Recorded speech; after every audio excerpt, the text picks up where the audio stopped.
Welcome to tech brother. நான் உங்க விக்னேஷ். நீங்க நம்ம என்ன பார்க்க போறோம் அப்படின்னா HP ஓட Victusல Intel i5 ப்ராசஸர், அதாவது 12th gen ப்ராசஸர்.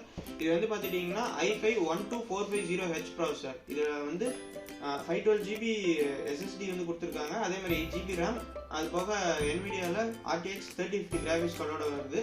ஓபன் பண்ணி பார்த்துருவோம். இதனுடைய பிரைஸ் வந்து பாத்துட்டீங்க அப்படின்னா 75,000 வருது. வாங்க அன்பாக்ஸ் பண்ணி வீடியோக்குள்ள போவோம். நம்ம சேனலை சப்ஸ்கிரைப் பண்ணாம இருந்தீங்கன்னா மறக்காம சப்ஸ்கிரைப் பண்ணி அப்படியே அந்த பெல் ஐகான் பிரஸ் பண்ணி ஆல் செலக்ட் பண்ணிக்கங்க.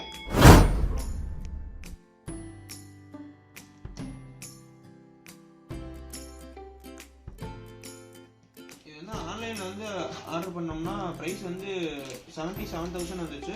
நாங்கள் வந்து இங்கே ஷோரூம்லேயே வந்து டேரெக்டாக வந்து ஆர்டர் பண்ணி வாங்கிக்கிட்டோம். அதனால் வந்து 75,000 தான் வந்து கொடுத்தாங்க.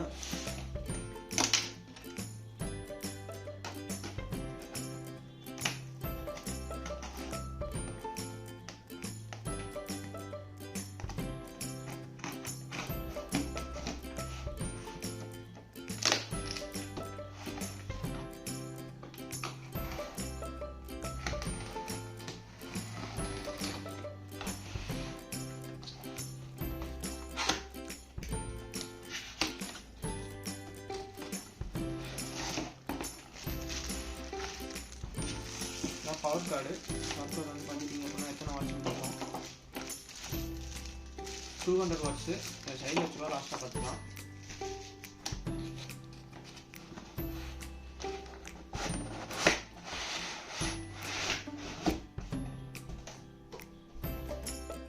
பார்த்துட்டிங்கன்னா இந்த புக்லெட் மாதிரி கொடுத்துருக்காங்க. இது ஓப்பன் பண்ணி பார்த்துக்கலாம் உள்ள என்ன இருக்குன்னு சொல்லி. சீல் பண்ணி தான் வந்து கொடுத்துருக்காங்க.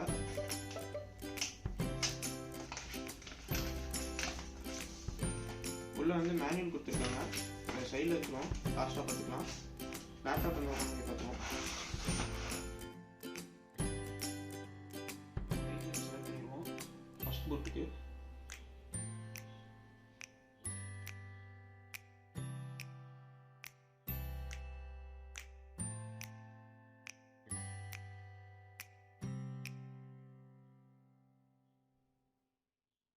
ஃபுல்லாக வந்து உங்களுக்கு இது பண்ணிட்டு காமிக்கிறேன். பார்த்துட்டிங்கன்னா நம்ம வைஃபை கனெக்ட் பண்ணிட்டோம். அதுக்கப்புறம் மறுபடியும் உள்ளே வந்து ஃபெச்சிங் ஆகிட்டு இருக்கு டீட்டெயில்ஸ்லாம்.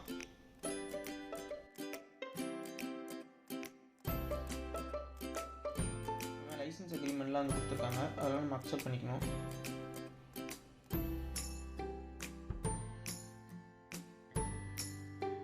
நேம் கொடுக்கணும்.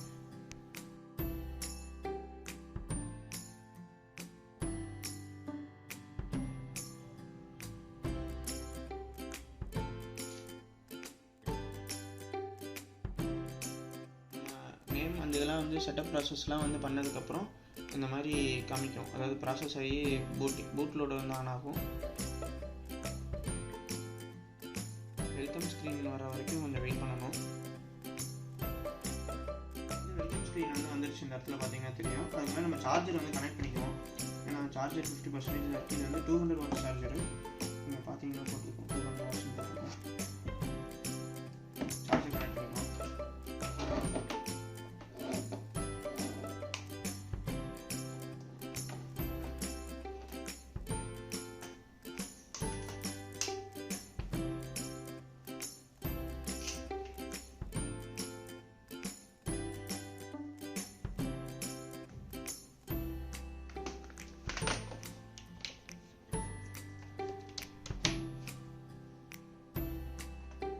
சார்ஜர் கனெக்ட் ஆகிடுச்சு. டேட்டா வெல்கம் ஸ்க்ரீன் வந்துடுச்சு. பார்த்தீங்கன்னா தெரியும்.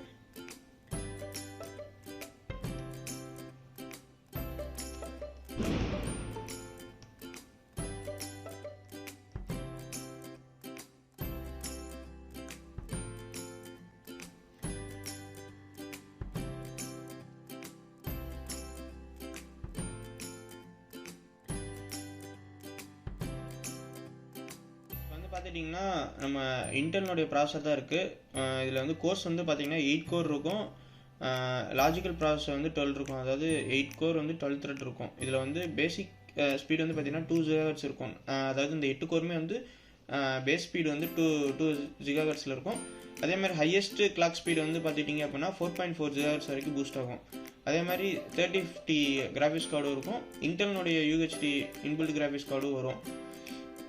ரேம் வந்து பார்த்துட்டிங்க அப்படின்னா 3200 MHz யூஸ் பண்ணியிருக்காங்க. DDR4 ரேம் தான் யூஸ் பண்ணியிருக்காங்க. ஆனால் இந்த லேப்டாப்க்கு வந்து DDR5 ரேம் வந்து சப்போர்ட் இருக்குது. அதே மாதிரி 2 ஸ்லாட்டில் ஒரு ஸ்லாட் தான் யூஸில் இருக்குது. இன்னொரு ஸ்லாட்டில் வந்து நம்ம இப்போ 8GB வந்து போட்டிருக்காங்க. நம்ம எக்ஸ்ட்ராவாக வந்து இன்னொரு 8GB இல்லை 16GB எது வேணால் போட்டுக்கலாம். மேக்ஸிமம் 8GB இருக்கனால இன்னொரு 8GB போட்டோம்னா 16GBயாக வந்து பேர் ஆகிக்கும். டுவெல் சேனலில் வந்து இருக்கிறதுனால கொஞ்சம் ஃபாஸ்ட்டாக இருக்கும். போதும் 8GB + 8GB போட்டிங்கனாவே போதும். அதே மாதிரி உள்ளே இருக்க மெமரி ஸ்லாட்டும் வந்து 2 ஸ்லாட் இருக்கும். ஒரு ஸ்லாட்டில் 512GB வந்து ஆல்ரெடி கொடுத்துருக்காங்க. இன்னொரு ஸ்லாட்டில் வந்து பார்த்தீங்கன்னா நம்ம வந்து எவ்வளோ வேணாலும் போட்டுக்கலாம். 1TB கூட யூஸ் பண்ணிக்கலாம். அந்த மாதிரி MS ஆஃபீஸ் வந்து நம்ம ஆக்டிவேட் பண்ணணும். ஏன்னா ஆஃபீஸ் வந்து இதில் இன்பில்டாக இருக்கனால நம்ம ஆக்டிவேட் பண்ணால் தான் ஆக்டிவேட் ஆகும். கம்பல்சரி ஆக்டிவேட் பண்ணிடணும்.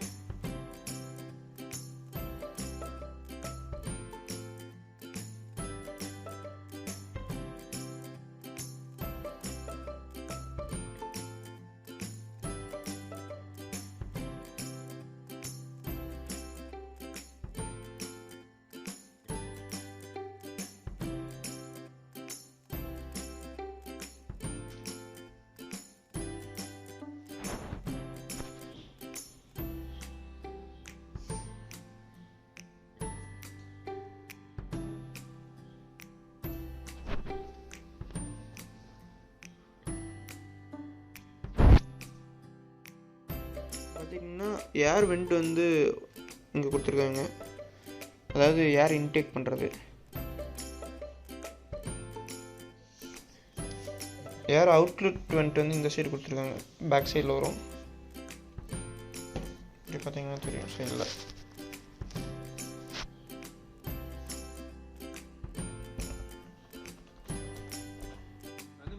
ஹெச்பியோட விக்டர்ஸில் வந்து இந்த இன்டெல் மாடல் வந்து வச்சுருக்கோம். இது வந்து பார்த்துட்டிங்கன்னா i5 ப்ராசர் 12450H அப்படிங்கிற ப்ராசர்.